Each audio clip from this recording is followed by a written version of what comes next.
प्राणाधार हो। तुम मेरे जीवन के धन हो और प्राणाधार हो। एक तुम हो दाता दयालु, सबके पालनहार हो। तुम मेरे जीवन के धन हो और प्राणाधार हो। जागते सोते कभी भी मैं तुम्हें भूलूं नहीं। जागते सोते कभी भी मैं तुम्हें भूलूं नहीं।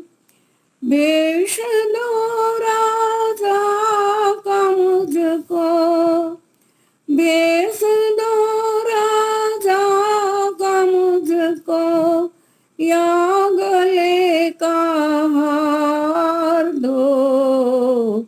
तुम मेरे जीवन के धन हो और प्राणाधार हो। भर रहे धन धान से तुम सबके ही परिवार को।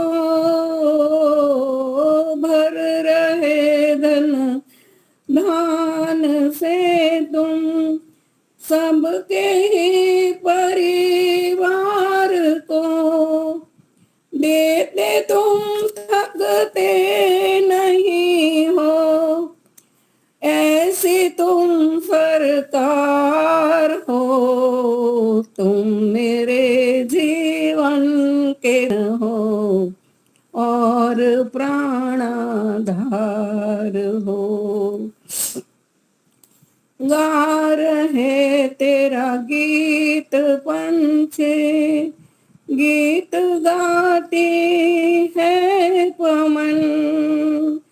भर रहे रंगों से जग को, अजब रचनाकार हो।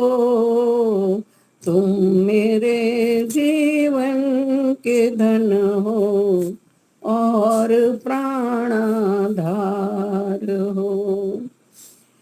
जिंदगी की नाव मैंने सौंप दी प्रभु आपको।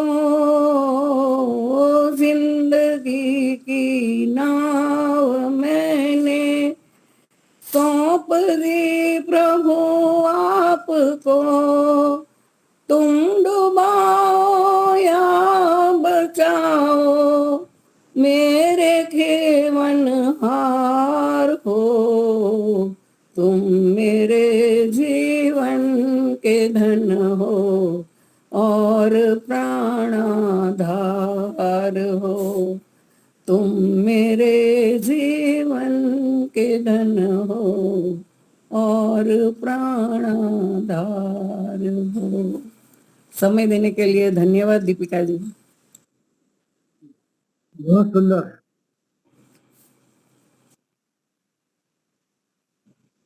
हाँ जी, हाँ जी, शोभा, हाँ जी। सभी को सादर नमस्ते। प्रभु भक्ति का भजन है। तो दुनिया में सबका है ईश्वर सहारा, हो रहेगा हमें प्रभु दर्श तुम्हारा। तो दुनिया में सबका है ईश्वर सहारा, हो रहेगा हमें प्रभु दर्श तुम्हारा।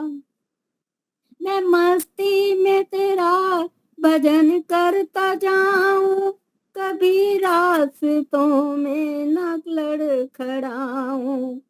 तेरी प्रीत के ही मैं दीपक जलाऊं, हमेशा तुम्हें साथ अपने मैं पाऊं।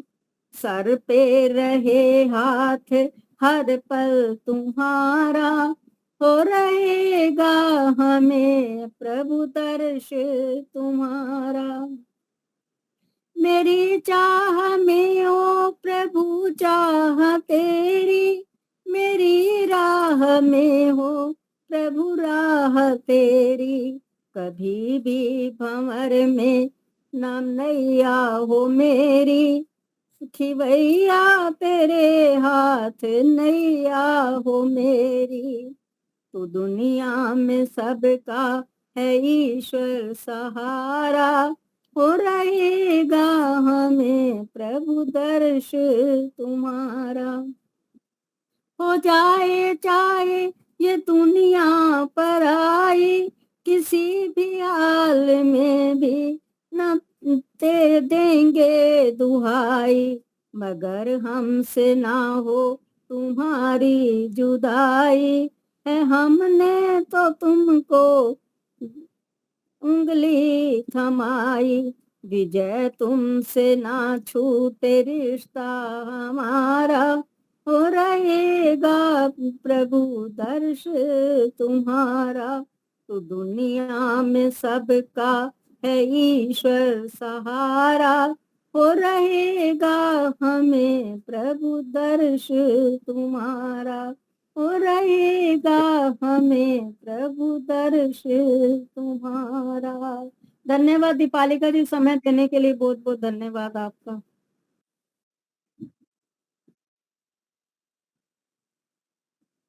धन्यवाद जी।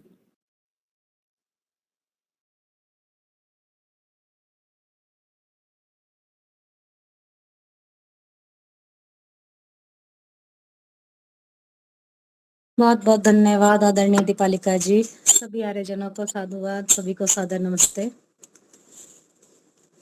आज मुनि जी एब्सेंट लग रहे हैं।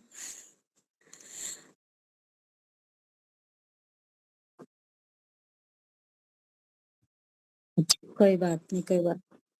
बहुत सुंदर, सभी आर्यजनों को सादर प्रणाम, सादर नमस्ते। बहुत सुंदर भजन अभी हम सुन रहे थे ईश्वर भक्ति के। दोनों माताओं ने बहुत सुंदर भजन सुनाए। दीपालिका जी, आजकल सभी तरफ फैला हुआ है धर्म, धर्म की बातें हैं चहुं और बहुत बुरा हाल हुआ पड़ा है। लोगों को धर्म अधर्म का ज्ञान नहीं है, मत मतांतर सब तरफ फैले हुए हैं। हर कोई अपनी तरफ मैं ही अपनी बातों को ही लेकर अपने जीवन को चलाने में, आगे बढ़ने में लगा हुआ है। परंतु नहीं पता लोगों को धर्म क्या है और धर्म का अर्थ क्या है। तो थोड़ा सा मैं पढ़ रही थी इस विषय में, मैं कौन हूं, मेरा धर्म क्या है। इस विषय पर विचार करने पर यह ज्ञात होता है कि मैं एक मनुष्य हूं और मनुष्यता ही मेरा धर्म है। अब मनुष्यता और मनुष्य पर विचार करें तो हम, मैं कौन हूं वह मेरे धर्म पर विचार मनुष्यता का परिचय जान सकते हैं। मतलब विचार करें तो उस बारे में हमें पता लगेगा, और हम आगे विचार करें कि मनुष्य जो होता है मननशील होता है और स्वामित्व, दूसरों के दुख सुख और हानि लाभ को समझने के कारण मनुष्य कहलाता है। क्योंकि पशु पक्षी तो नहीं समझ सकते किसी का दुख, किसी के मन की बात। तो मनुष्य वही है जो मननशील है, दूसरों के हानि लाभ के बारे में समझता है, वो मनुष्य है। यदि हम मनुष्य होकर मनन ना करें तो हम मनुष्य ही नहीं हैं, अपितु पशु समान हैं। क्योंकि पशुओं के पास तो बुद्धि होती नहीं है, वो मनन कर सकें, किसी बात को बता सकें, कुछ सोच सकें, मनन चिंतन आत्मविश्लेषण कर सकें, वो कुछ भी ऐसा नहीं कर सकते। अब प्रश्न उठता है कि जो मनन करने वाली बात आती है कि मनन जो हम करते हैं किससे कर सकते हैं मनन। कोई अंदर ऐसी कोई चीज है जिससे हम मनन कर सकते हैं, कोई चीज को सोच विचार कर सकते हैं, किसी चीज को प्रकट कर सकते हैं, किसी विचार लेख को लिख सकते हैं। मनन कौन करता है और मनन की प्रेरणा हमें कौन करता है? तो इसका उत्तर ये है कि हमारे शरीर में, हमारी मस्तिष्क में मन बुद्धि तत्व इंद्रिय नहीं, अपितु इनसे मिलता जुलता एक उपकरण व अवयव है जो सत्य असत्य की हमारे को बात बताता है, जो उचित अनुचित का विचार हमारे समक्ष रखता है। इसी को ही मनन कहते हैं। मन और बुद्धि नामक की जो उपकरण है, जीव सूक्ष्म प्रकृति तत्व की विकृति है। अब ये मैं व हमसे भिन्न सत्ता है। मैं जो है, मैं और हम जो है एक सूक्ष्म चेतन, अल्पज्ञ, एकदेशी, ससीम, अल्प परिणाम, अनादि, अजन्मा, अमर, नित्य, शास्त्रों से अकाट्य, अग्नि से जलता नहीं, जल से भीगता नहीं, वायु से सूखता नहीं और कर्म फल के चक्कर में बंधा हुआ है। दुख सुखों को भोगता, जन्म मरण धरता, वैदिक कर्मों को और मोक्ष को प्राप्त करने वाली सत्ता है।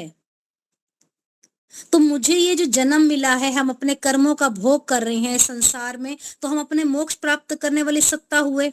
और इस संसार में व्यापक जो सत्ता है, सर्वव्यापक सच्चिदानंद स्वरूप है, परमपिता परमात्मा, उसी के द्वारा ही मुझे मनुष्य शरीर की प्राप्ति हुई है। और ये शरीर मुझसे मेरा अपना, भिन्न मेरा अपना है और मेरे मेरे नियंत्रण में होता है। मुझे कर्म करने की स्वतंत्रता है, परंतु जो फल है उसको भोगने में मैं परतंत्र हूँ। मेरे शरीर की 5 ज्ञान इंद्रियां, 5 कर्म इंद्रियां, मन, बुद्धि, अहंकार, ये सब अवयव तत्व मेरे अपने हैं, मेरे अधीन हैं, मेरे नियंत्रण में हैं। मेरी अर्थात जो मेरी आत्मा की प्रेरणा पर मेरा मन, बुद्धि, विचार, चिंतन और मनन करती है। बड़ी समझने वाली बात है। यदि हम कोई निर्णय करते हैं तो कई बार बिना सोचे समझे भी निर्णय करते हैं, सत्य असत्य पर विचार करके भी करते हैं। यदि हम बुद्धि का प्रयोग नहीं करते तो ये कहा जाता है कि गधे के समान हमारी बुद्धि है। बहुत सौ लोगों से सुना जाता है, बिना सोचे बात कर रहे हैं, बिना सोचे कर्म कर रहे हैं, तो लोग कहते हैं गधे के समान है व्यक्ति। गधा भी तो बिना विचार किए कर्म करता है, बिना चिंतन किए, क्योंकि ईश्वर ने उसको ऐसी प्रदत्त बुद्धि नहीं प्रदान करी। जब हम बुद्धि की सहायता से मनन करने वाली जो हम कार्य करते हैं, तो हमें प्रसन्नता होती है कि हम बुद्धि की सहायता ले रहे हैं, चिंतन कर रहे हैं, मनन कर रहे हैं, तो सफलता हमें मिलती है, हम बहुत प्रसन्न हो जाते हैं और हमारे लिए सुखद अनुभव हो जाता है। इसी प्रकार से जब हम मनन करने पर हमारा प्रयोजन सिद्ध नहीं होता और हमें हमारे मन में कहीं ना कहीं त्रुटि या कहीं ना कहीं कमी रह जाती है, तो अनुभव हो जाता है हमारे को इस बात का। तो इसके पश्चात चिंतन करना, मनन करने पर हम अपनी कमी को सुधार सकते हैं। इसलिए हमारे ऋषि मुनियों ने हमें समझाया, चिंतन मनन करके अपनी कमियों को दूर करो, अपनी कमियों का सुधार करो। क्यों? क्योंकि परमपिता परमात्मा ने हमारे को बुद्धि दी है, उस बुद्धि की सहायता से मनन का कार्य करिए। और हम सफलता प्राप्त करते हैं जब हम मनन पूर्वक कार्य करते हैं। और सफलता प्राप्त करने में हमारे प्रारब्ध की भूमिका भी होती है और इसका ज्ञान केवल और केवल परम पिता परमात्मा को है। हम अपने आचार्यों से, अपने गुरुजनों से, अपने माता पिता से जो शिक्षा प्राप्त करते हैं, जो ज्ञान प्राप्त करते हैं, उससे केवल हम अपने मन की बातों को या अपने ज्ञान की क्षमता को बढ़ा सकते हैं। सत्य असत्य के प्रयोग के ऊपर सही विचार करने पर हम निर्णय कर सकते हैं। इतना हम कर सकते हैं, ये हमारे जीवन का एक सरल सा है। और हम जन्म जब लेते हैं, उसके 5 वर्ष या 8 वर्ष की जब अवस्था में आते हैं, हमारे को भेजा जाता है माता पिता के द्वारा, आचार्यों के पास भेजा जाता है, गुरुकुल में या स्कूल में। तो वो आचार्य जन हमारे बुरे संस्कारों को हटाकर हमारे श्रेष्ठ उत्तम गुणों से हमारी आत्मा को स्थापित करने का कार्य करते हैं। अब हम आचार्यों के साथ हमें वेदाध्ययन भी करना होता है, साहित्य भी पढ़ना हुआ और उनके द्वारा दिए गए विचारों से मनन भी करना हुआ, श्रेष्ठ गुणों को हमें जानना भी हुआ और उन गुणों को अपने जीवन का अंग बनाना भी हमारे लिए बहुत जरूरी कार्य है। और श्रेष्ठ गुणों को जानना, उसको अपने जीवन में उतारना, मन वचन कर्म सहित उसको धारण करना, उसको केवल आचरण में ही नहीं, अपने पूरे जीवन के हर बात में उसको लेकर आना, उसके अनुसार अपना व्यवहार करना, ये धर्म कहलाता है। और आज हमने धर्म की अलग अलग परिभाषाएं बना दी हैं। कोई किस बात को धर्म मानता है, कोई किस चीज को धर्म मानता है, परंतु अपने मनसा वाचा करना हमें एक होना चाहिए। अपने आचरण में श्रेष्ठ गुणों को स्थापित करना है, यही व्यवहार अपने जीवन में लाना है, यही धर्म कहलाता है। और अगर धर्म को सरल शब्दों में कह सकें तो सत्य का आचरण ही धर्म है। सत्य का आचरण करने से पूर्व हमारे को ये देखना होता है कि वो बात सत्य की उसमें आ रही है कि हम क्रोध या लोभ या लालच के वश में उसको सत्य कह रहे हैं। ये हमें विचार करना है। आजकल क्या देखा जा रहा है, जो उच्च शिक्षित लोग होते हैं, हाई एजुकेटेड लोग हैं, वो अपने हित के लिए, अपने स्वार्थ के लिए, अपनी अविद्या के कारण, अपने लोभ के लिए, अपने इन स्वार्थों के वशीभूत हो जाते हैं, भ्रष्टाचार के कार्य कर रहे हैं। पढ़े लिखे लोग भी दुराचार का कार्य कर रहे हैं, अनादर के कार्य कर रहे हैं, अनाचार, व्यभिचार, बलात्कार, अलग अलग ऐसे अनुचित कार्य कर रहे हैं, वो अधर्म के कार्य कहलाते हैं। और श्रेष्ठ गुणों के विपरीत जो हम कार्य करते हैं वो अधर्म की श्रेणी में आते हैं। तो कोई भी कोई किस मत को मानता है, कोई किस मत को मानता है, तो अलग अलग मतों के जो लोग हैं वो यही है, लोभ लालच के वशीभूत होकर। आज अनेक धर्माचार्यों को आप देख लीजिए, अमानवीय उनके अंदर उत्तम गुण है ही नहीं, विपरीत विपरीत कार्य कर रहे हैं, वो पापी बन जाते हैं, व्यभिचारी बन जाते हैं, और उनको धर्म का कुछ भी नहीं पता होता। धर्म को किसका नाम है, धर्म के अनुसार क्या व्यवहार करना है, सत्य आचरण को जीवन में अपनाना है, ये हमारे लिए बहुत बहुत जरूरी है। हम धर्म का अर्थ पहले समझें। अब हम मत और धर्म का अंतर नहीं समझते। अंतर यही है कि संसार के सभी मनुष्यों का धर्म एक है, सद्गुणों को धारण करना, उनके अनुसार आचरण करना। इससे ईश्वर के सच्चे स्वरूप को जानकर ईश्वर की स्तुति, प्रार्थना, उपासना करना, प्राण वायु, अपनी आत्मा को शुद्ध करना, परोपकार के कार्य करना, अग्निहोत्र, यज्ञ नियमित सब करना, माता पिता, आचार्यों और विद्वानों, अतिथियों की सेवा सत्कार, जिनको पंच महायज्ञ, वो सभी कार्य करना, पशु पक्षियों के प्रति आपके मन में दया का भाव हो, अहिंसा का भाव हो, करुणा, ये सब आपके भाव हो। ये श्रेष्ठ गुणों के अंतर मननशील व्यक्ति मनुष्य का धर्म सिद्ध होता है। इसमें से बता दीजिए, कोई व्यक्ति सारे कार्य करता है तो सच्चे धार्मिक कार्य कर रहा है, अन्यथा वो केवल दिखावे की भक्ति करता है। आज समय नहीं है लोगों के पास ईश्वर के सच्चे स्वरूप को जानने का, प्रार्थना उपासना करने का, अपने प्राण वायु से अपनी आत्मा को शुद्ध करने का। परोपकार के कार्य तो करते ही नहीं लोग, अग्निहोत्र करने का भी समय नहीं है, अतिथियों की सेवा सत्कार के लिए भी लोग मुंह बनाते हैं। कहने का अर्थ यह है कि अपने अंदर श्रेष्ठ गुणों को धारण कीजिए, यही आपके लिए बहुत बड़ा धर्म है। यही धर्म का जो स्वरूप हमारे को है, ईश्वरीय ज्ञान जो है, वेद जो उन्होंने दिए हैं, ईश्वर की जो वाणी है, उससे ही हमें प्राप्त होगा। आपको अगर समझना है धर्म का स्वरूप को, ईश्वर के स्वरूप को, तो वेदों का अध्ययन कीजिए। वेदों का ज्ञान सर्वथा सत्य है, शुद्ध है, पवित्र है। वेदों की तुलना में संसार का कोई भी ऐसा ग्रंथ नहीं है जो उनकी तुलना की जा सके, और कोई ऐसा इतर ग्रंथ आपको नहीं मिलेगा। वेद ज्ञान ही गाहे हैं, मतलब हमारे को धारण करने योग्य हैं, और विपरीत ज्ञान हमारे को त्यागना है।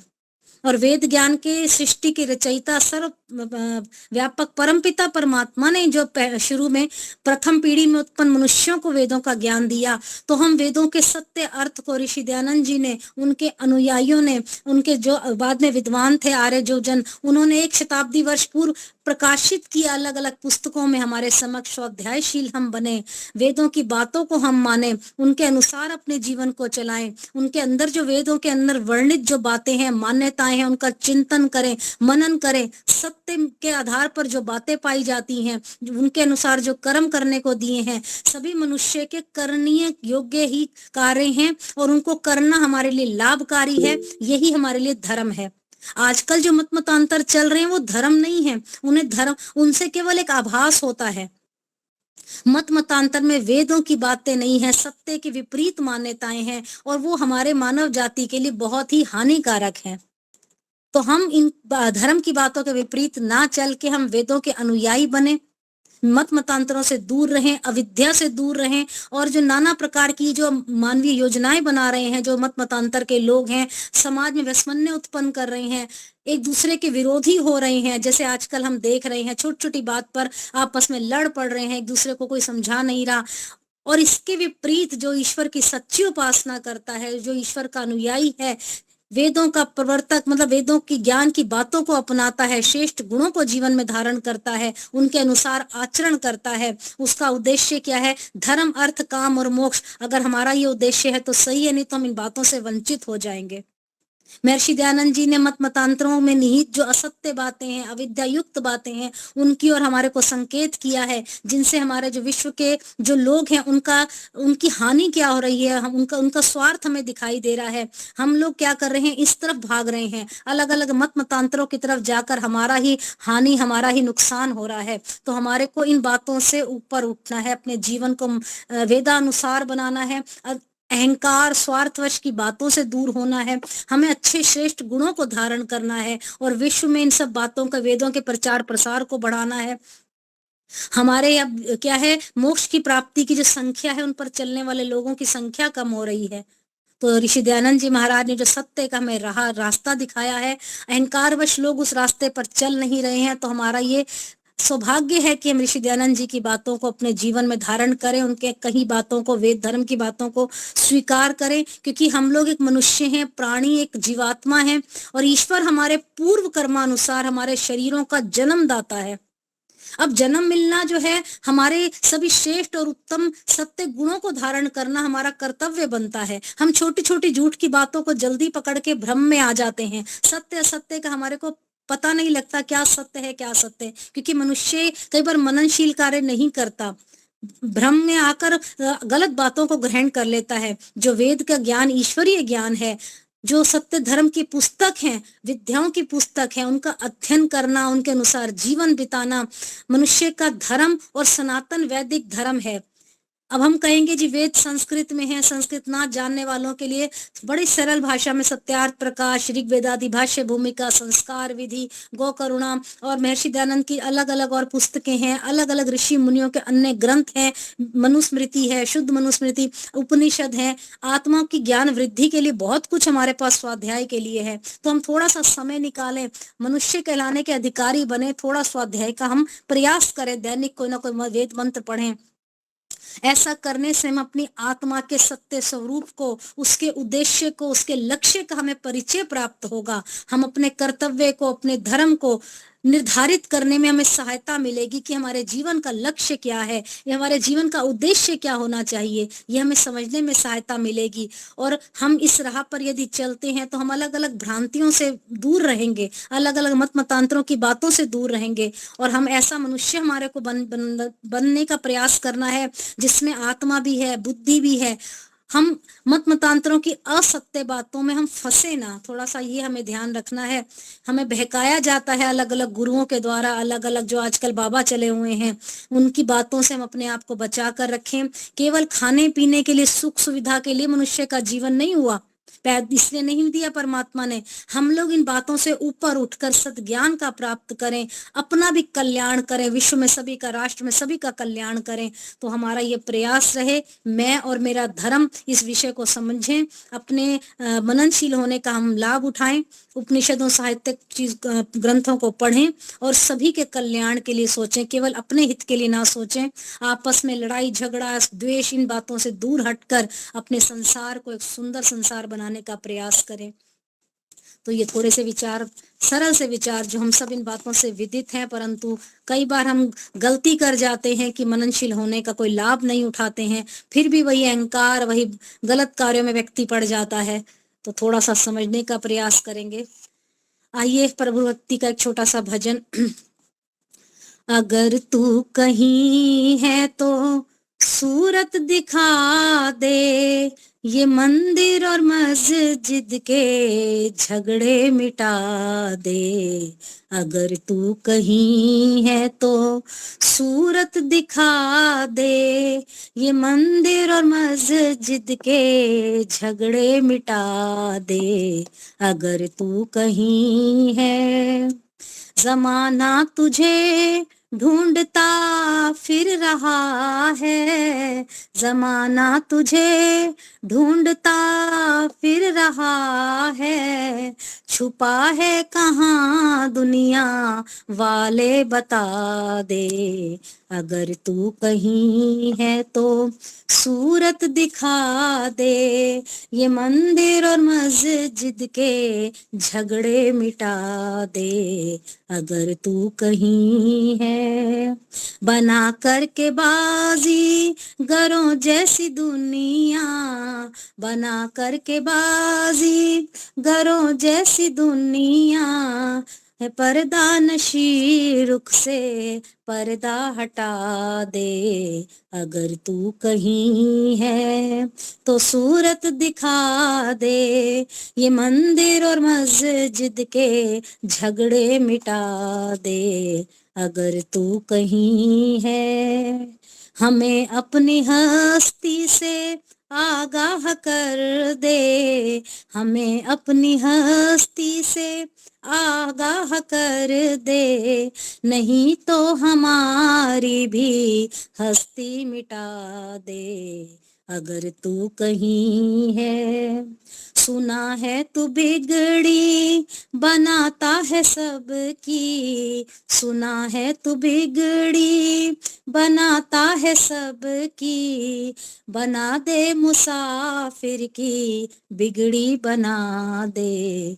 अगर तू कहीं है तो सूरत दिखा दे, ये मंदिर और मस्जिद के झगड़े मिटा दे। अगर तू कहीं है तो। बहुत बहुत धन्यवाद दीपालिका जी, सभी आर्यजनों का बहुत धन्यवाद। सुंदर भजन, बहुत सुंदर भजन। कविता बहुत अच्छा। आपका जो भजन होता है, आपका जो प्रवचन होता है उसके अनुसार ही होता है। आप खुद बनाती हो भजन के कुछ लिखा है किसी में?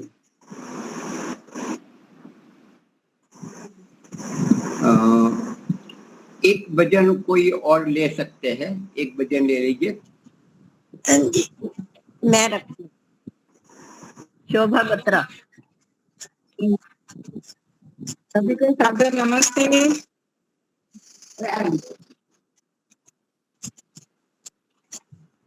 हाँ जी धन्यवाद। आज मिल सब गीत गाओ, उस प्रभु के धन्यवाद, जिसका यश नित गाते हैं गण, सर्व मुनि जन धन्यवाद। मंदिरों में कंदरों में पर्वतों के शिखर पर देते हैं लगातार 100 बार मुनिवर धन्यवाद। करते हैं जंगल में मंगल पक्षी गण हर शाख पर, पाते हैं आनंद मिल गाते हैं स्वर वर धन्यवाद। कूप में तालाब में सागर की गहरी धार में, प्रेम रस में तृप्त होकर ते हैं जलचर धन्यवाद। शादियों में कीर्तनों में यज्ञ और उत्सव की आदि, मीठे स्वर से चाहिए करें नारी नर सब धन्यवाद। गान कर आमी चंद भजना, नंद ईश्वर की स्तुति, ध्यान धर सुनते हैं श्रोता, कान धर धर धन्यवाद। आज मिल सब गीत गाओ, उस प्रभु के धन्यवाद। आपका भी बहुत बहुत धन्यवाद समय देने के लिए। वाह वाह प्रेरणा दी, मजा आ गया।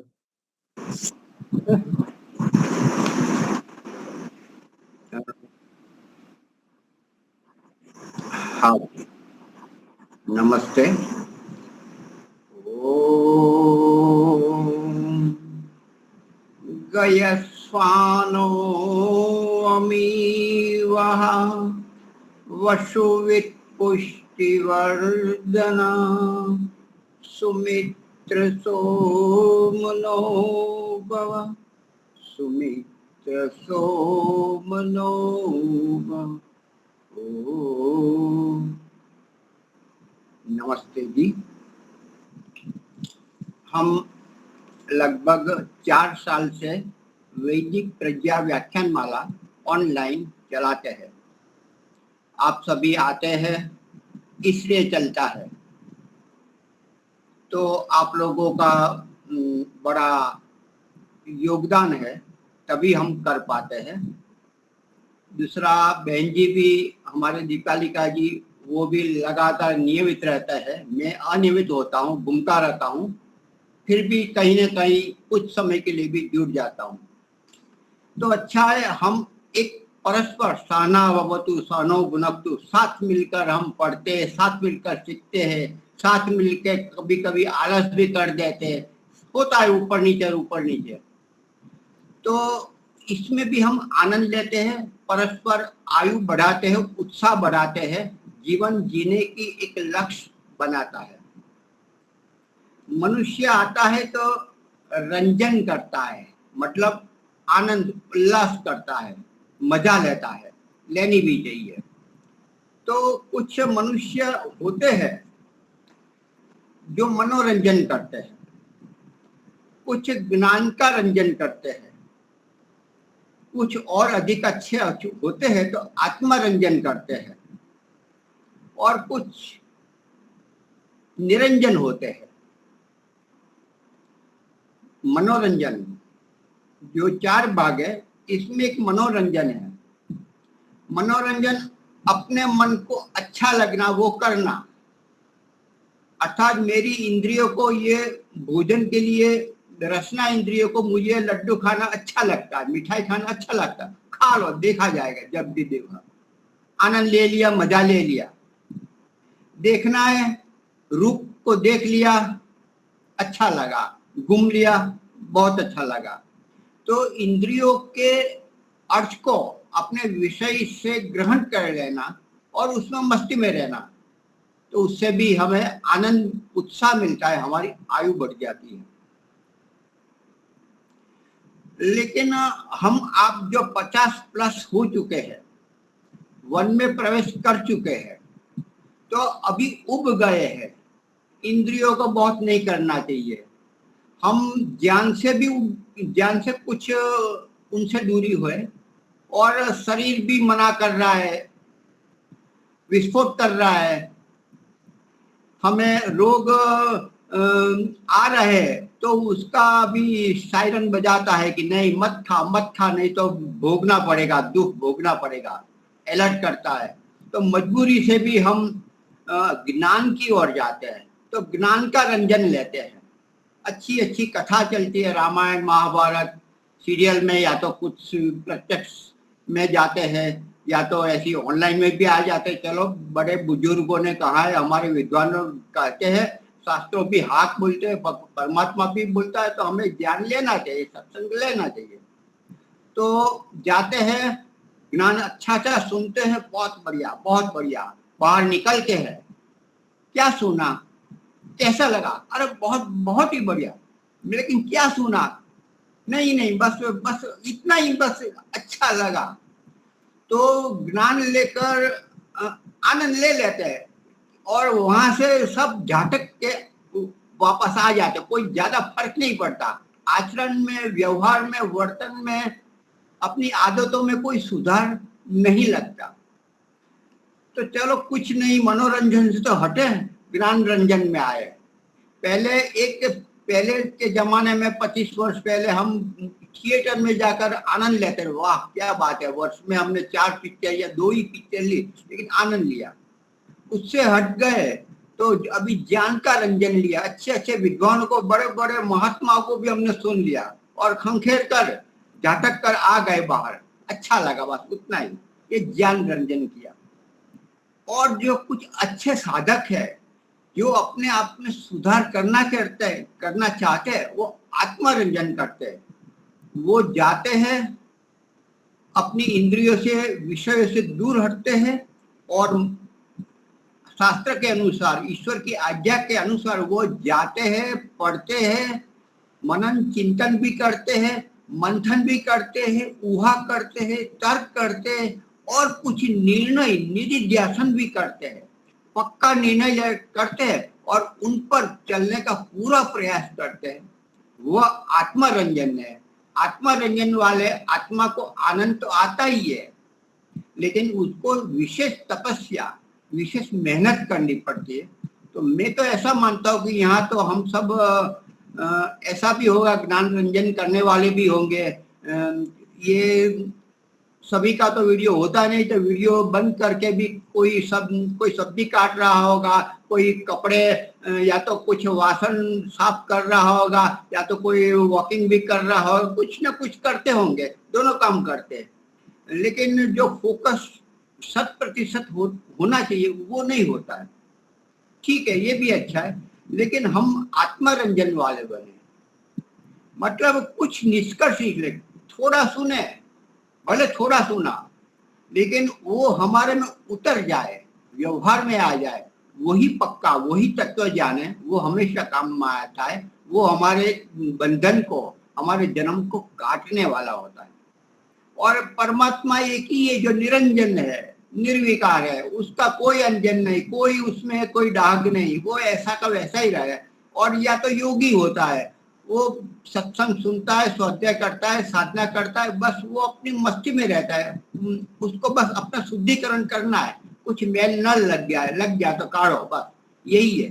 तो ऐसे कोई योगी ही होता है जो ईश्वर प्रत्यक्ष में मस्त रहते हैं, और परमात्मा है वो पूर्ण रूप से निरंजन है।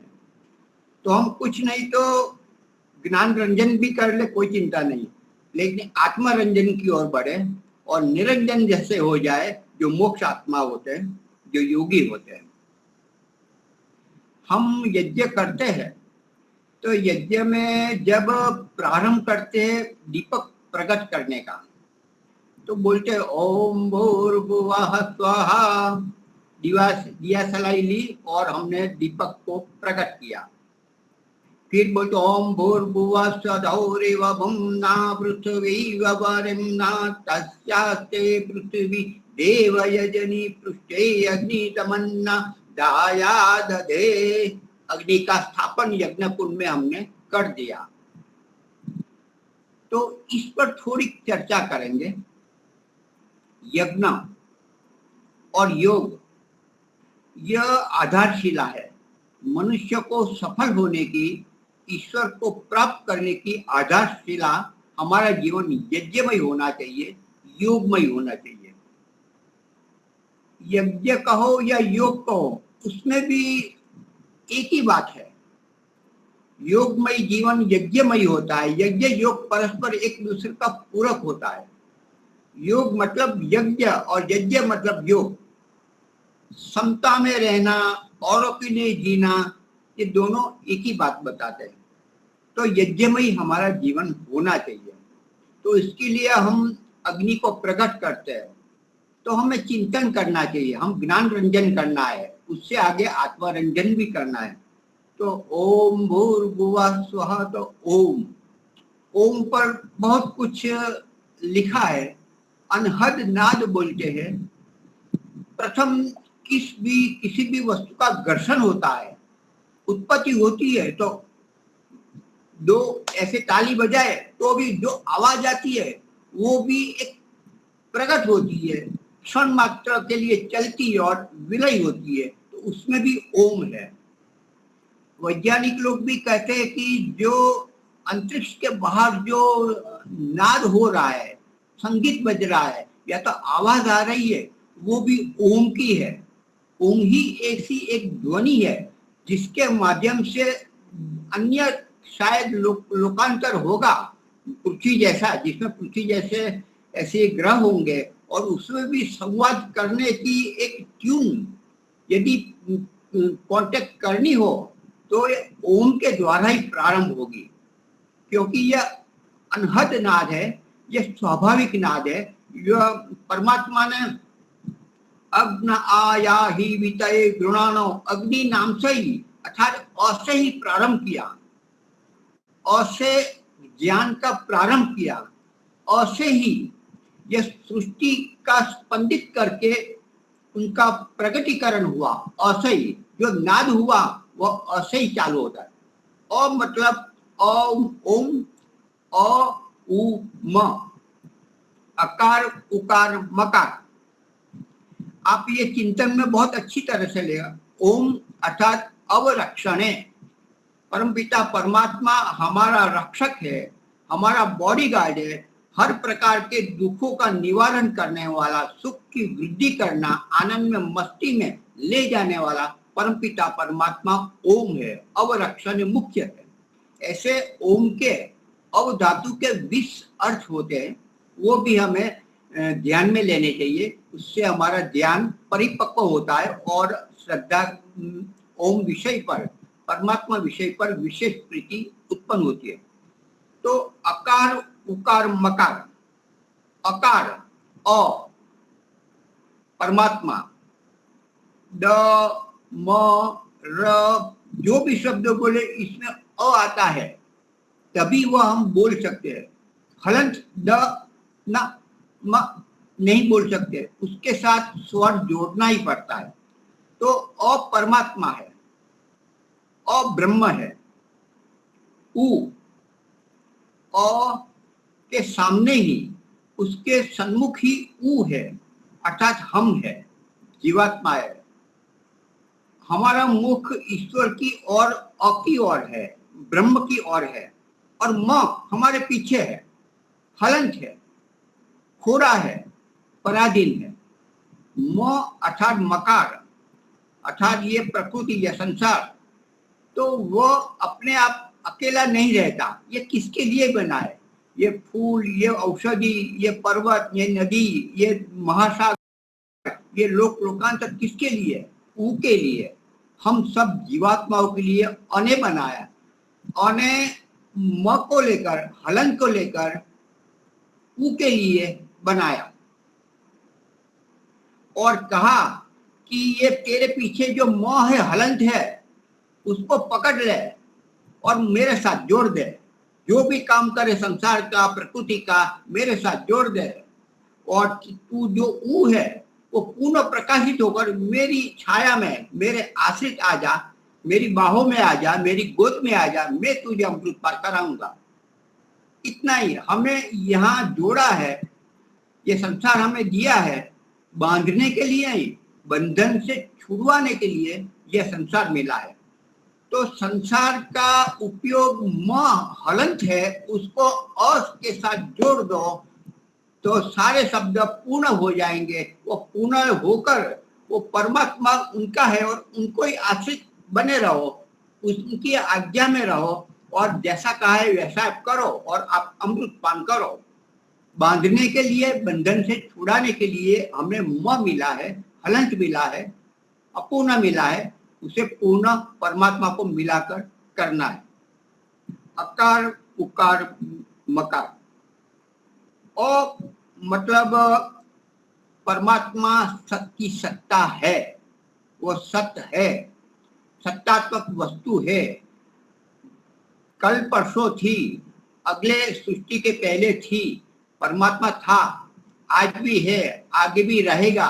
तीनों कालों से पर, त्रिकालातीत वह परमपिता परमात्मा ओम ब्रह्म है। सत्ता सदाई बनी रहती है। हमारी सत्ता यह शरीर के साथ न बनी रहे, लेकिन उनकी सत्ता बनी रहती है, हमारी भी सत्ता बनी रहती है। लेकिन सत्ता शरीर से संयोग वियोग होता है, परमात्मा से संयोग वियोग हमारा कभी भी नहीं होता। तो परमात्मा सत है, अकार। उकार अर्थात हम सत तो है ही, हमारी सत्ता है, मैं हूं, महसूस करते हैं। उनके साथ चित्त भी है, हम चित्त है, चेतन स्वरूप है। हम में राग, द्वेष, इच्छा, प्रयत्न, प्राणापान आदि सब करते हैं, तो हम चित्त है। तो परमात्मा अकार सत है, चित्त भी है, हम सत्य है और चित्त भी है। और जो मकार है, मकार अर्थात जो प्रकृति है, वह प्रकृति केवल सत्तात्मक है, उसमें आनंद नहीं है। परमात्मा में सत्य है, चित्त है और आनंद भी है। हमारे में, जीवात्माओं में अर्थात ऊ में, उकार में सत्य है, चित्त है, आनंद नहीं है। तो आनंद जहाँ अ के पास है, ब्रह्म के पास है, उसके पास हमें जाना चाहिए। तो सत्य चित आनंद स्वरूप परम पिता परमात्मा ब्रह्म है, सदा से है, शाश्वत है, उनके आश्रय में हमें जाना है। अकार का मतलब मतलब आपने पढ़ा ही होगा, विराट अग्नि विश्व।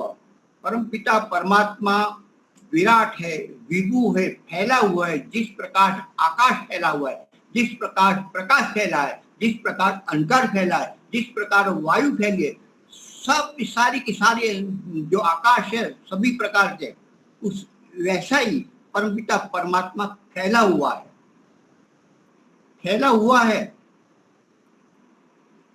तो अकार है। विराट अग्नि, अग्नि सभी में है, हर अणु परमाणु में, सब में अग्नि है, सारा ब्रह्मांड में और उससे बाहर भी अग्नि है। अग्नि मतलब ये अग्नि नहीं, परमपिता परमात्मा का नाम भी अग्नि है। जहां ब्रह्मांड नहीं है वहां भी है। परमात्मा के 3 पाद है, यह अकार उकार मकार, सत्य चित आनंद। तो दूसरी भाषा में बोले बुहु भुवः स्वः, बुहु भुवः स्वः। बुहु ये पृथ्वी लोक है, भुवः यह अंतरिक्ष लोक है, और स्वः जो द्युलोक है। तीनों का स्वामी और परमात्मा विष्णु है, वामन स्वरूप है। कहा है विष्णु, विष्णु ने 3 पाद आरोहण कर लिए। मतलब क्या कि परमात्मा 3 पाद में, एक ही पाद में उनका ये जगत रचा है, या ब्रह्मांड रचा है, जो हम सोच भी नहीं सकते, इनसे भी बड़ा है। लोग कितने हजारों लाखों करोड़ों सूर्यमंडल अपने ग्रह उपग्रह के साथ घूम रहा है, और केवल एक ही भाग में है, और दूसरे 2 भाग है वो शेष खाली है, वो अमृत से भरा है, उसमें ब्रह्म भरा हुआ है, वहां भी है। ऐसा विराट परमात्मा सत्य चित्त आनंद स्वरूप है, वही बुहु भुवः और स्वः है। यदि पृथ्वी है, पृथ्वी का देवता कौन है? अग्नि देवता है। पृथ्वी का देवता अग्नि है, उसको प्रकट करना पड़ा, ओम भूर्भुवः से उसे प्रकट करना पड़ता है, उसे घर्षण करना पड़ता है।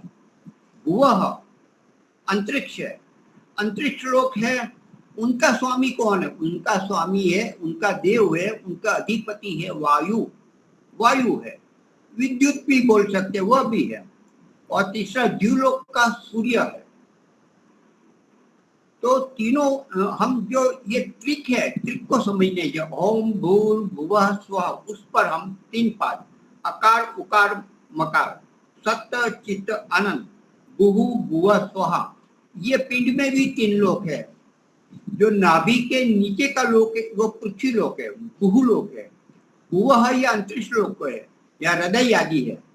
और यहाँ जो ऊपर है, जिसमें 7 सप्त ऋषि निवास करते, इंद्रिया गोलक, ये 2 4 6 और 7 ऋषि यहीं रहते हैं। ये स्वर्ग लोक में, ये द्युलोक में रहते हैं। तो जो ब्रह्मांड में है वही यहाँ है, तो उसको भी हमें समझना है। परमात्मा ने प्रकट किया, इसलिए उन्हें यह सृष्टि और हमें यह जन्म दिया, इसलिए हम उनको ब्रह्मा कहते हैं। वही जो प्रकट किया उसको ठीक तरह से बनाए रखना, उसका वर्धन करना, उसको आगे चलाए रखना, उपयोगी व्यवहार योग्य बनाए रखना, वो विष्णु का नाम है। तो वो विष्णु है, और उसका लय प्रलय विलीनीकरण करता है, नाश करता है, परिवर्तन करता है, मृत्यु को प्राप्त करवाता है, इसलिए वह महेश है। उनकी तीनों क्रिया हमारे कल्याण के लिए, हमारे लिए शिवकारी होती है। सारी की सारी जो चेष्टाएं करता है परमात्मा, केवल मात्र हमारे सुख के लिए, हमारे कल्याण के लिए।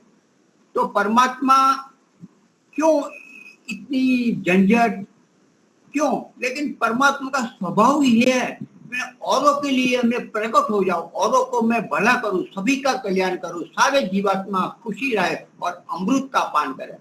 तो परमात्मा की सत्ता का बोध करने वाला, उसकी प्रशंसा, उसकी वाहवाह और उसका लाभ उठाने वाला एक ही तत्व है, जीवात्मा है, जो असंख्य अगिनत है। तो इस प्रकार से हमें समझने चाहिए। जो भू भुव स्वः, भू है स्थूल है, उससे सूक्ष्म है अंतरिक्ष है, और जीवलोक अत्यंत सूक्ष्म है। तो और भी भाषा में बोलते थे जागृत जागृत सुषुप्ति बोलते हैं, स्वप्न लोग भी बोलते हैं, तीनों लोग भी ये टिक्का ही है। इस प्रकार से हमें समझने चाहिए। सृष्टि है, उसको चलायमान होना और प्रलय होना। एक भू है, प्राण उत्पादक है, ऊर्जा उत्पादक है, प्राणाधार है, सबका आधार, सबका अधिष्ठाता है। भुवः दुख नाशक, सर्व प्रकार के दुखों को हटाने वाला परमपिता परमात्मा, स्वः आनंद और मोक्ष को देने वाला है, ऐसा परमात्मा भुहु भुवः स्वः। ये तीन त्रिकुटी की ही हम ओम भूर्भुवः स्वः बोलते हैं। फिर उसके बाद ओम सूर्यो ज्योति ज्योति, इस प्रकार कोई गुरग्नाय प्राणाय स्वाहा, इस प्रकार ये त्रिक है ना, तो उसका हम उपयोग करते हैं भुहु भुवः स्वः लोक का। एक अग्नि, एक सोम, इस प्रकार के जो जोड़ के बनाए हैं, तो उसको भी बड़ी अच्छी तरह से हम समझ सकते हैं। वो विस्तार से उसका आगे हम समझेंगे। तो हम ट्रिक को हम समझे और लाभ ले। आगे हम सोचते हैं ओम भूर्भुवः स्वः, इसकी बात हुई। आगे सोचते हैं कि अग्नि हम कब प्रकट करते हैं, अग्नि कब प्रकट करते हैं। कोई उत्तर दे। अग्नि हम यज्ञ की अग्नि हम कब प्रकट कर सकते हैं, करते हैं? जब हम प्रकट करना चाहते हैं, जब हम यज्ञ की ज्योति जलाना चाहते हैं, और जब दिया अपने आप को तपाकर, अपने आप को जलाकर अन्य के लिए उपयोगी होना चाहिए, वह अग्नि बढ़ना चाहती है, तब अग्नि प्रकट होती है। अग्नि तब प्रकट होती है जब शिष्य गुरु के पास जाता है और मांगता है कि मुझे अथवा तो मेरे बेटे को ज्ञान दो, वेदों का ज्ञान दो, तब वो अग्नि प्रकट होती है। तो अग्नि प्रकट होने के लिए पिता अपने पुत्र को गुरुकुल में ले जाता है, 3 समिधा लेकर। 3 समिधा लेकर कहते हैं ये समिधा है, इसमें अग्नि तो है, प्रकट करनी है। तो गुरु रूपी, आचार्य रूपी जो जो अग्नि है, आचार्य रूपी अग्नि में 3 समिधा जो सुखी है, गीली हो तो नहीं प्रत्येकी, कुछ है, कुछ होने वाला है, कुछ क्षमता है बालक में, तो 3 समिधा लेकर जाते हैं। और आचार्य के गर्भ में वो 10 वर्ष, 10, 15 वर्ष, 5 वर्ष भी कम से कम उतना तो वो गर्भ में रहता है। फिर वो अग्नि को, अंदर की अग्नि प्रज्वलित कर देता है। शिक्षक क्या, शिक्षक और गुरु किसको कहते हैं? जो सोई हुई अग्नि है, सोया हुआ सामर्थ को प्रकट करने वाला ही शिक्षक होता है, वही आचार्य, वही गुरु होता है। तो अपना बेटे को, पुत्र को समिधा रूपी, समिधा कैसी होती है? जो प्रज्वलित होती है। समिधा ऐसी हो जो सीधी हो, समिधा सीधी होनी चाहिए, सरल होनी चाहिए, दीमक वाली नहीं होनी चाहिए, गीली नहीं होनी चाहिए, उबड़ खाबड़ नहीं होनी चाहिए। ऐसी भी नहीं है कि जब प्रकट करे तो अंदर से सूस करता आवाज आए, और कुछ गुलाबी, कुछ ब्लू कलर की वो आए, आवाज आए। वो वास्तव में वो वास्तविक वो नहीं है, वो कुछ गड़बड़ है। ऐसा होता है तो हमारी समिधा ठीक नहीं है। तो हम अपनी समिधा अच्छी तरह से लाए, अच्छी बना कर लाए, सुव्यवस्थित रखकर आचार्य के गर्भ में हम उपस्थित हो जाए, तो अग्नि प्रकट होगी। तो अग्नि प्रकट होने के लिए ये समिधा सीधी हो, सरल हो, रुजु हो, जल्दी प्रकट होने वाली हो, अग्नि जल्दी पकड़ने वाली हो, और अपने आप को तपाने वाली हो। मैं तपने के लिए तैयार हूँ, मुझे वेद का ज्ञान पिलाओ, मैं पीऊंगा, तप करूंगा और पूरा पचाऊंगा, और सारी और बड़ा होकर, विद्वान होकर मैं सब में बांटूंगा। इस प्रकार का वो अग्नि को इसलिए ओम भूर्भुवः स्वः कहा। और हमने माचिस से तो ये आजकल माचिस, पहले तो ये जो 2 पत्थर या तो 2 जो लकड़ी समिधा होती है, पत्थर से वो प्रकट करते थे, लकड़ी से भी होती है, तो उससे प्रकट करते वो आज भी कुछ गांव में आदिवासी में देखो कुछ नहीं है तो तुरंत प्रकट हो जाती है, पत्थर घर्षण करने से तो प्रकट करते हैं।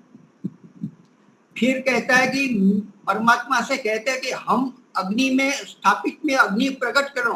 वास्तव में क्या है कि मेरी अग्नि, मेरे पुत्र की अग्नि, हम सब अग्नि समिधा लेकर आए हैं और हम सब ये यज्ञ कुंड में हम स्थापित हो रहे हैं। ये परमपिता परमात्मा आप परम अग्नि स्वरूप है, मैं भी अग्नि स्वरूप, मैं और प्रकाशित होने का, मैं और समृद्ध होने चाहिए, इससे हम अपने आप को आहूत करते हैं इस भावना के साथ। ये तो स्थूल है, ये तो प्रतीक मात्रा है। वास्तव में हम सभी इंद्रिया के दोष सभी स्वाहा करना है। उस हम संकल्प के साथ हम अपने आप को प्रतिष्ठित करते हैं, अग्नि समान मानकर यज्ञ कुंड में हम अपने आप को स्थापित करते हैं, ऐसा हमें समझना चाहिए। अग्नि प्रकट होने के लिए संहिता तो ठीक होनी, लेकिन साथ में घी भी अच्छा होना चाहिए, जो गीला करे, जो जल्दी प्रकट करे, ये भी हमें समझना चाहिए।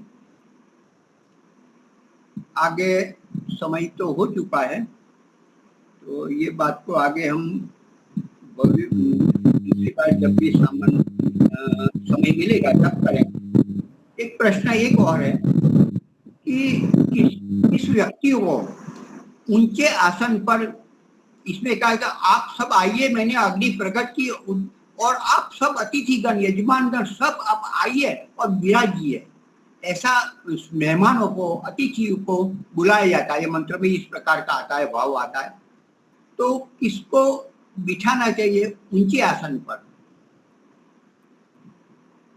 सीधी बात है, जो हमसे बड़े हैं, जो बुजुर्ग है, जो सामर्थ्यवान है, हमसे भले उम्र में छोटे हो लेकिन वो सामर्थ्यवान है, वेद विद्या वाले हैं और बुजुर्ग भी हो, उनको भी बिठाना चाहिए, जो विद्वान हो।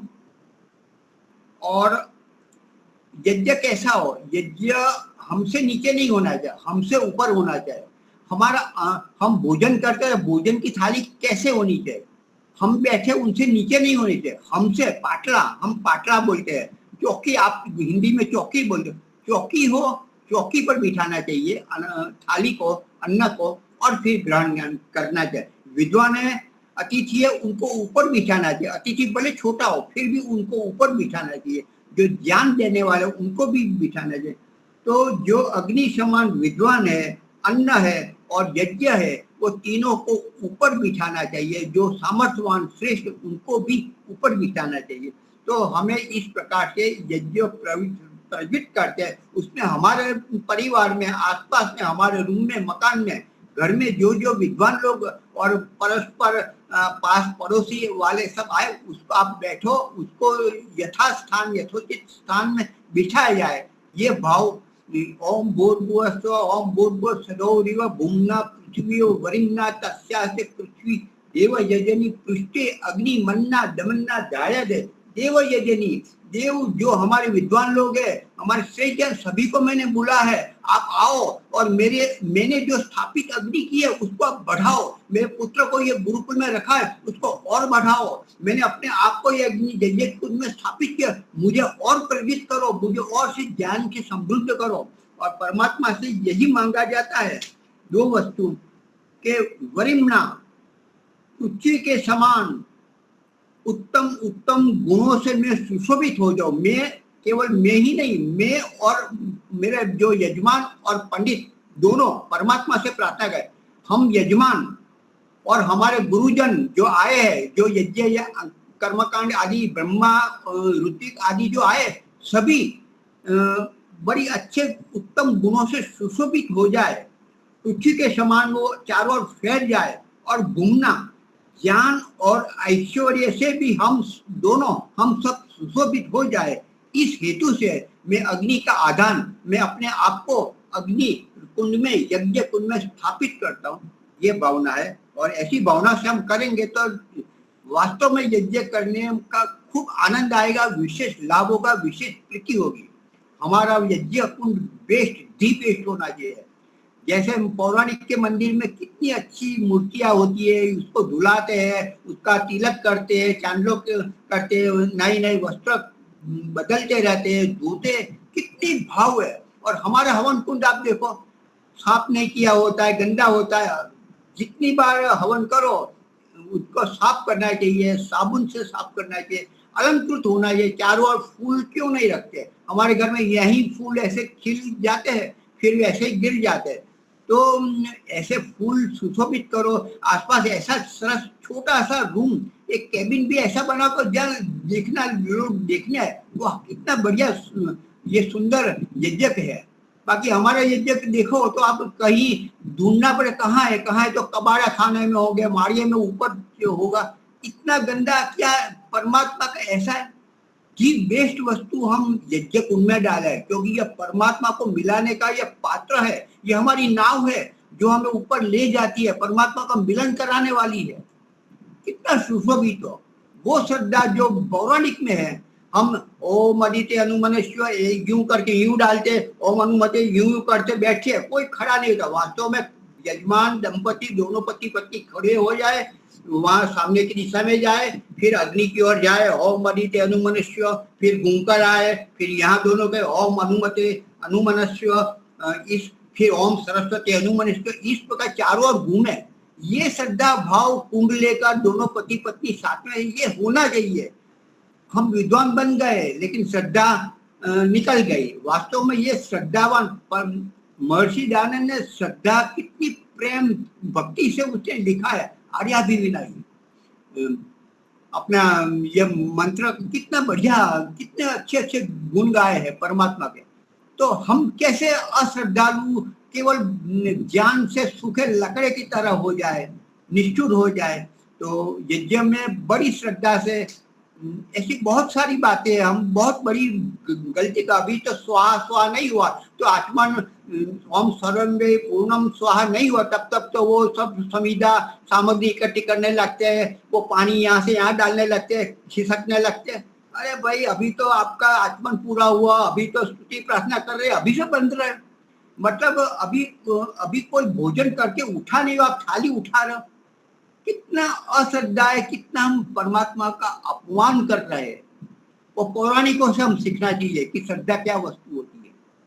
कितने अपने उनके विद्वानों को आते हैं तो कितने गाड़ी भर के ले जाते, उनके आसपास दो गाड़ी आगे पीछे है, उनके गुरुजनों की होती है। हमारे यहाँ गुरुजन को घुमाते 4 व्यक्ति को पूछना पड़ता है, तू जाएगा भाई, तू जाएगा, लेने आएगा, छोड़ने के लिए कौन जाएगा, हमें ढूंढना। हम अपने विद्वान की, हमें वेद की, हमारे परमात्मा की हम रक्षा नहीं करते, हम सम्मान नहीं देते। ये वास्तविकता है। तो पौराणिक से बहुत सीखना, बहुत ज्यादा सीखना चाहिए, हमारे लिए लाभकारी है। कुछ ज्यादा समय लिया, 4 मिनट, धन्यवाद शांति पाठ के लिए। आचार्य जी एक प्रश्न है। नमस्ते जी। हम जमीन पे बैठ नहीं सकते, हम चौकी पे बैठते हैं, खुद हवन करना है, जैसे खुद अपने आप रोज करें, तो ऊपर बैठते हैं। हवन कुंड की थाली में अगर वो हवन कुंड रखते हैं, वो धरती पे रखते हैं, हम चौकी पे के आगे हम हमसे ऊपर ऊंचा होना चाहिए। हवन कुंड कैसे ऊंचा रखे? हम सुबह हवन करते हैं अपने आप घर में, तो हवन कुंड थाली में रखते हैं, थाल में, तो थाल धरती के ऊपर रखते हैं। आप चौकी लगाओ और थोड़ा थोड़ा ऊपर होना चाहिए, थोड़ा तो ऊपर होना चाहिए। जैसे हम पूजन करते हैं तो आप 3 पात रखिए तो गंदा नहीं हो, 3 पात रखो तो वो नीचे वाला भाग टाइल्स भी या तो कोई चौकी भी गंदी नहीं होगी। 3 पात वाला खरीद लीजिए, बड़ा स्टील का चमकीला तांबे का बढ़िया लीजिए। हमारे यज्ञ को चांदी का होना चाहिए, सोने का होना चाहिए, क्यों नहीं होना चाहिए? हमारी श्रद्धा का स्थान है, परमात्मा से दूसरा एक स्थान है हमारे लिए, मूर्ति के समान यह यज्ञ कुंड है। तो कितना अच्छा होना चाहिए। मैं एक घर में गया था तो उसका यज्ञशाला देखी, रोज प्रतिदिन करते हैं, इतना अच्छा, चारों ओर 4 वेद का स्थापित किया, लाइटिंग भी ओम भू 7 लोग, भू भुव स्व 7 लोग की 7 लाइटिंग की है अलग अलग प्रकार की। कितना बढ़िया लगता है। श्रद्धा कितनी है, होनी चाहिए, आधुनिकता से आप कर लो, लेकिन होना चाहिए। हम पैसा और में डालते हैं और यहाँ अपन 2000 केजी का शुद्ध घी मिलता है तो डालना चाहिए। हम हमारे कल्याण के लिए है। परमात्मा देखता है कि आप खाते तो अच्छा है और डालते हो यहाँ तो सामान्य 500 रुपया वाला आप केजी वाला 700-800 वाला जा और खाते हो तो 2000 का, ये कैसा अन्याय है? वो परमात्मा सोचता तो है ना, सोचता मतलब जानता ही है। श्रद्धा तो वो जानता है, हमारी श्रद्धा क्या है। हम जितना पेट में बच्चों के लिए अपने लिए है उतना परमात्मा के लिए हम आर्य समाज जो है आज यज्ञ नहीं करेंगे, क्यों नहीं करेंगे भाई? बिल्कुल बिल्कुल ठीक बात है। तो उनके वो समाज का पैसा है, वो आर्य समाज का पैसा, आप अपने पैसे से करो तो अपना बोल सकते हैं। तो आपकी आहुति कही गई वो स्वीकार करेगा, वो तो द्वारा आई है, वो स्वीकार नहीं होती। आर्य समाज में हवन कुंड तो नीचे होता है, हम कुर्सी के ऊपर बैठते हैं, जमीन पे बैठा नहीं जाता। आज जो स्टेज है, स्टेज में तो ऊपर बैठना पड़ता है, वो तो ठीक है, लेकिन स्टेज में तो थोड़ा ऊंचा होना चाहिए। आप 3 पाद ले आओ बस ऑटोमेटिक ऊपर आ ही जाएगा। आप कुर्सी पर भी बैठो, थोड़ा ऊंचा करो, थोड़ी ऊंची हो ना कुर्सी, तो ऐसा भी। अभी बुजुर्ग हो गए तो पलाठी नहीं लगा सकते, घर में कुर्सी पर करते, दूसरी कुर्सी है तो ऊपर थोड़ा ऊंचा उठाओ, उस पर करो। आप गैलरी में करो, कोई बात नहीं, घर गंदा नहीं होगा, काला नहीं होगा, नहीं होना चाहिए, बात ठीक है। घर की हाँ बात। जी, शांति पाठ करवाइए शंकर जी। आज के व्याख्यान माला में सबको सादर नमस्ते।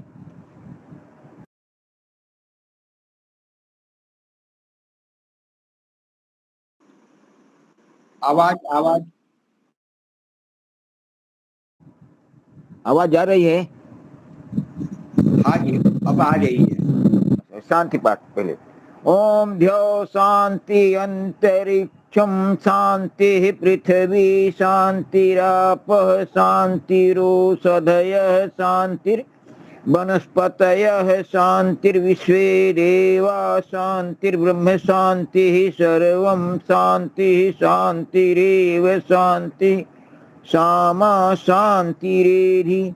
ओम शांति शांति शांति। जय घोष।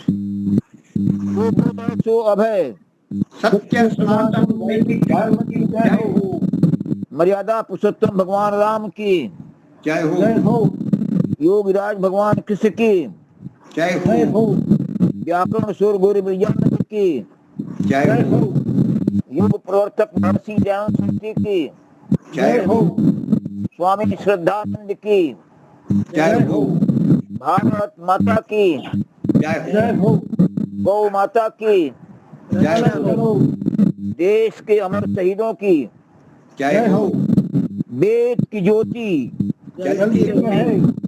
ओम का झंडा ऊंचा है। आर समाज हमारा है। सत्यार्थ प्रकाश घर घर है। करो ध्वनि।